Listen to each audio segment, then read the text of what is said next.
otra cosa más. Esta es una propuesta que está adaptada de un modelo que propone Eduard de Bono. Eduard de Bono lo que dice es, estas como las bases para la construcción colectiva de lujo, ¿no? De Bono lo que dice es,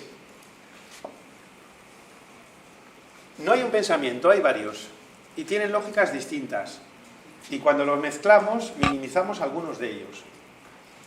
Hay que nombrarlos, hay que distinguirlos, y hay que proponerlos según lo que nos interese. Entonces, De Bono dice, tenemos un pensamiento creativo, que es el que vamos a ver un poquito, solo por encima. El pensamiento creativo, ¿cuál es su función? 1, dar ideas, y 2, dar ideas novedosas. Las dos cosas. Crear y creatividad. 1, dar ideas, 2, dar ideas novedosas. También se pueden dar ideas sensatas, no hace falta que sean todas novedosas. Luego tenemos un pensamiento crítico. Este es sobre todo el de Noah, en la parte de la pega, no en la parte de la evaluación negativa. Que es un pensamiento mucho más analítico y que ve aquello que no funciona de las cosas, o las desventajas, o los inconvenientes, o los riesgos, ¿no? Lo que no está resuelto, las lagunas. Pensamiento crítico también es útil. Ahora no vamos a hacer como antes, sino que ahora lo vamos a rescatar a favor. El crítico, por ejemplo, se lleva fatal con el creativo. Sale el creativo y el crítico ya está encantado. Se pone como una moto, ¿no? Luego está el operativo. El operativo es el que lleva las ideas a tierra. Vale, la idea es muy buena, la hacemos crecer. ¿Cómo se aplica? Primero esto, luego esto. O sea, ya no estoy tan interesado en la creatividad, que muy bien, gracias, tenemos 72 ideas magníficas, sino vamos a llevar 3 de ellas a tierra, ¿no? Y ahí ya es pensamiento operativo, pensamiento enfocado en resolver. Luego tenemos el pensamiento valorativo. El pensamiento valorativo es el que dice me gusta o no me gusta, bueno o malo, el que juzga, lo tenemos todo el rato, por ahí. Es el que dice en el Noah lo de que esto es utópico o que esto no me digas por qué pero no sale, es el que valora, sin más. Por último, tenemos el pensamiento revelador. Este de Bono no lo cuenta, lo contamos nosotros. Revelador como el pensamiento que busca la chicha, lo importante, la razón de ser, el porqué. Pero en educación los porqués los estamos construyendo. ¿Para qué educamos? Educamos para la sociedad, educamos para el mercado, educamos para las competencias, educamos para saber vivir con otras personas, educamos para tener mejores personas. Primera propuesta de Bono, ponemos nombres, por lo tanto distinguimos. Sabemos que, claro, al revelador no le vamos a pedir que sea operativo, ni al crítico que dé la respuesta. No, tú critica bien, que con eso nos vale. E incluso aunque no tenga respuesta, lo que llamaríamos la crítica constructiva, que la esencia cognitiva de la crítica constructiva es critico esto para proponer esto. Pues cuando hacemos el crítico ni siquiera le pedimos que nos proponga, porque a veces tenemos buenas críticas pero no tenemos soluciones, pero las oímos igual, para saber nuestros puntos débiles. Imagínate para una negociación, aunque no tengas soluciones, que tú sepas la crítica de tu propuesta es clave para saber cómo la presentas o para resolverlas. El operativo también se lleva mal con el creativo. La verdad es que con el creativo se llevan prácticamente mal todos, ¿no? Entonces decía, primera propuesta, poner nombre. Segunda, elegir.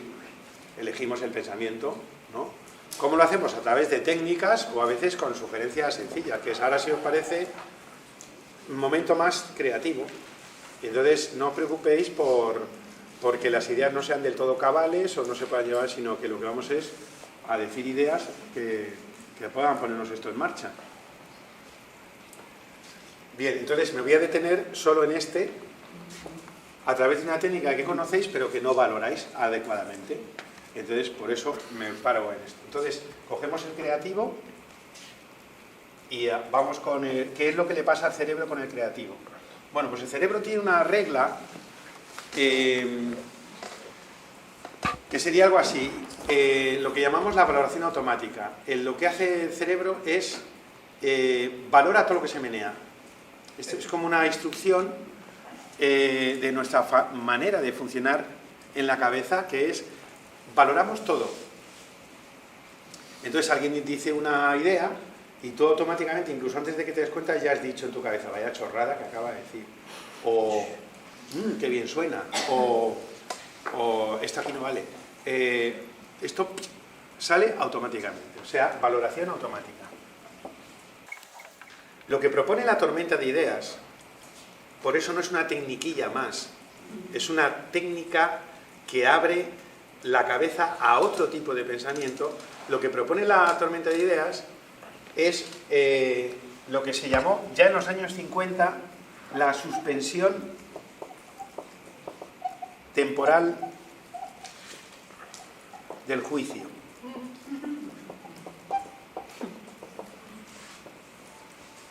Que es una cosa difícil de hacer por la regla anterior, porque el cerebro lo valora. Esta sería la manera en que estamos utilizando el pensamiento creativo de manera estructural a través de una técnica. Lo mismo podemos hacer con el crítico.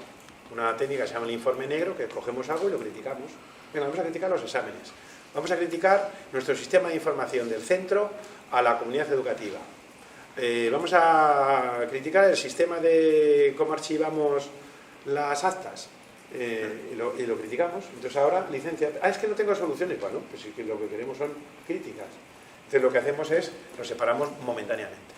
Lo podemos hacer o de manera técnica, a través de técnicas, o artesanalmente, diciendo, bueno, ahora sí nos importa, frenamos un poquito las críticas, vamos a decir más ideas un poco, y cuando tengamos ya un cuerpo suficiente, ya pasamos a valorarlas, a quedarnos con las cuantas, las que consideramos que tienen más potencialidad, las desarrollamos un poco, pensamiento operativo, y sobre eso ya armamos una propuesta más fina.